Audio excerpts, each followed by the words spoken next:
Okay, let's be honest. Have you ever felt that little sting whenever somebody close to you or someone you love wins big? For example, maybe your friend bought the home of her dreams. Maybe your friend bought the home that's actually on your vision board. And there's a part of you that genuinely wants to be happy for her, but there's this other side of you that says, why not me? Or has a hard time fully congratulating her. When somebody around us all of a sudden has a huge leap of growth in their life, or a big opportunity, or an exciting moment of success, it holds a mirror up to our own life subconsciously, whether we're aware of it or not. This mirror is uncomfortable for people because it begins to expose parts of ourselves that we love to just shove away into a closet, right? But they're very normal human emotions. There's no bad emotions. And instead, I want you to start digging a little bit deeper because, again, emotions are information. They're not something to be shameful around. For example, if you find yourself being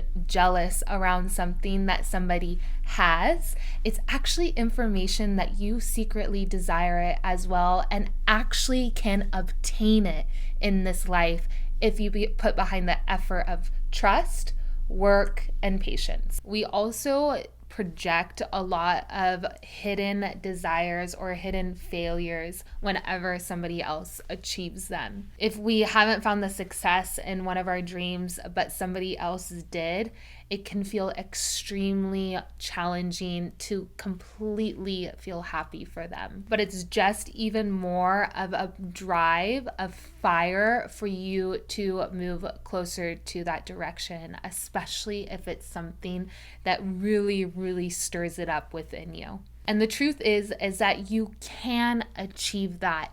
It may, and it probably will, look completely different than how it's been achieved for them, but it will be perfect in your own way, in your own karmic contract. What I mean by that is we all have signed up quite literally for a different path in life. And some of us are supposed to come out of straight out of the gates and be running through things really quick, right? Maybe they get married early on, they get the house, they get the career, they achieve a lot in the earlier part of their life. And some of us are a slow bloom. None is better than the other. They're just different. One experience has cons and pros, and the other experience has cons and pros. The grass is always greener on the other side, right? Everybody sits in the middle and infinity behind, and everybody sits in the middle, infinity in front, right? There's billions and billions of people on this earth right now, and there's been billions and billions of people on this earth before us, and there probably will be after us. Everybody sits in the middle. We can always look forward and find somebody that may be doing better in life. Maybe we deem them more attractive, more successful, they have everything come easy to them. And then we can do the same looking backwards, right? We might to look at all the ways that we might be doing better than the person behind us. Everybody sits in the middle. But the one thing about the person that sits in front of you and the person that sits behind you is that they're not you. They don't have gifts that you have, they don't have life experiences that you have, and they don't have the same exact future that you have, the same exact soul contracts. If you can allow yourself to just be in your own journey, your own zone of genius, then the comparisons start to fall away. And when the comparisons start to fall away, we can then find inspiration for where we're wanting to go in our life. This is where we start to get into the good stuff, because when we can start to dissolve the harsh emotions that sometimes come with envy or jealousy, and we can start to get to the root of it, then we can start to use it as motivation for our life. That is where we start to grow. So the people around you that maybe trigger you with their success, we can start to look at them as inspiration for your life.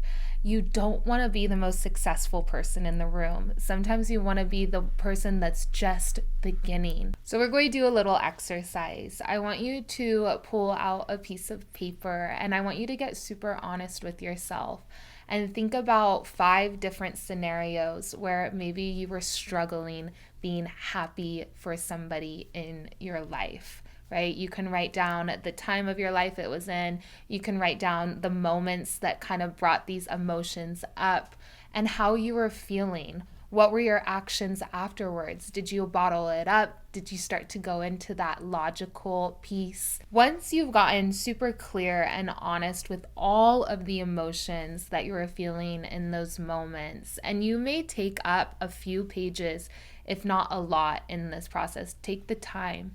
I then want you to read through each scenario and allow yourself to discover what information your body and your mind and your soul was actually trying to tell you in that moment. So maybe a situation was trying to teach you about your self-worth.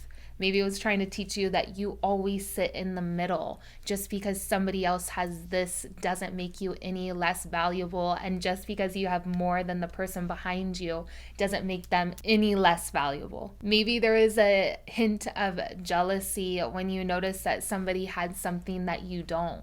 You felt lack, but it was actually an idea that one day you desire to have that as well. It was showing you what you want to work towards. Maybe one of your good friends met their dream partner, and it was just a signal for you to learn patience and trust within your own timeline and to focus on what you do have at that time of your life versus what you don't have. So in this exercise, what we're doing is we're actually doing a lot of reframing. We're taking the story and we're starting to rip it apart and learn that the stories we tell ourselves, we get to question them. And a lot of the times they don't hold that much validity. So looking at your paper, I want you to create 5 affirmations for what you're wanting to pull into your life with these concepts. Maybe one of your affirmations is, I'm right on time.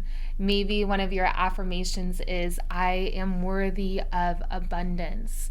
Maybe one of your affirmations is, I am worthy just as I am, and everything for me will come at the right time. Maybe an affirmation is, I can celebrate others while I celebrate myself as well. So choose a couple of affirmations for yourself that you can repeat to yourself in the morning, at night, throughout your day, especially when these thoughts creep into your mind. We're creating new ways of thinking. These are your mantras. Here's some ideas. I am still becoming.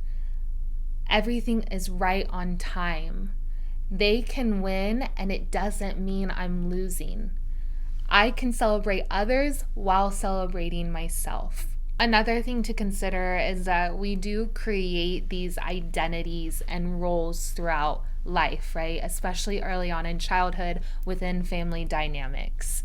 Maybe you're always the responsible one, or you are the caregiver. You're the one that strives and achieves success. And then further on, somebody within your social circle, somebody within your family, somebody close to you starts to adopt one of those roles. This sometimes can challenge our identity. It can challenge our ego. But the labels and identities that we claim throughout life are just facades, right? And they switch and they change consistently while we're here on this earth. We are always ebbing and flowing depending on the chapter that we're in. So if we can understand that these identities, these labels, these roles are not us, then we can allow ourselves not to harbor such importance when these things might be challenged or simply just change. So I hope you enjoyed this video. I hope that it brings some truth to a very, very real and normal concept. And now you can start to use it as fuel for where you want to go versus keeping you stuck or feeling low in those emotions. If you want to dive deeper into a more immersive program, you can always join one of our Recharge the Soul women's retreats. We do them all around the world and dive into so many topics such as this so that you can begin to heal, liberate yourself, and grow into a direction that you feel called towards. So give it a like, and we will talk to you guys in the next one.